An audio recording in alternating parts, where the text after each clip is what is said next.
হই হই রবে কি করছে, এসে সকলে এসে দাঁড়ালো। এবার কি করতে লাগলো, বলছে ভাই এখনো তুই তৈরি হসনি রে ভাই, উঠে যাবি না? বলছে যাবো রে ভাই, কিন্তু আমার মা আমাকে যেতে দিচ্ছে। তাহলে বলছে এসেছি যেহেতু, তোকে না নিয়ে আমরা যাবো না। এবার কি করলেন সকলে রাখালগণ, গেল সবে যশোদার নিকটে, গেল সবে যশোদার নিকটে,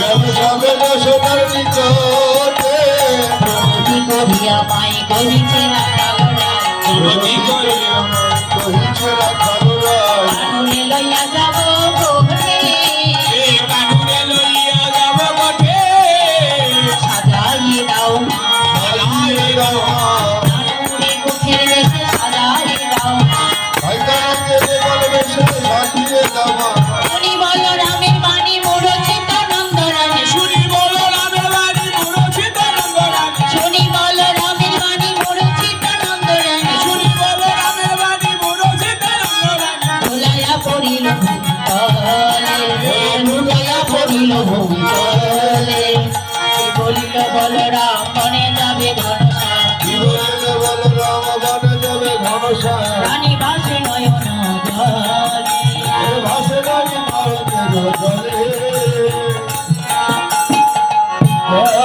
প্রাণী বাহিনী হইয়া তবে তোরা যাসি লইয়া, এই যুগ ভাবের নয়নে তারা।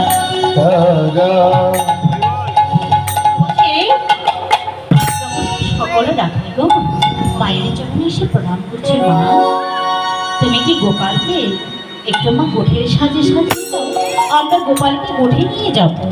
এই কথা শুনে মা যেন রাজি হচ্ছে না কেন মা, গত রজনীতে মা একটি কুসুমন দেখেছিল, কালিম তীরে জলের বেশি জল পান করে গোপাল আমার প্রাণে মারা গেছে। তাহলে কি কোনো পিতামাতা সন্তানের কুমঙ্গল দেখে স্বপ্ন দেখে পারে গো পাঠাতে? মা বলছে আমি আজকে দিব না, গোপালকে আমি পাঠাবো না।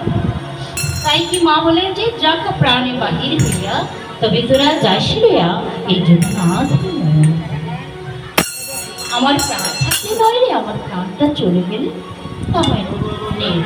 এমন ভাবে মা বলতে লাগলেন। এবার শ্রীরাম কহিতে লাগলেন,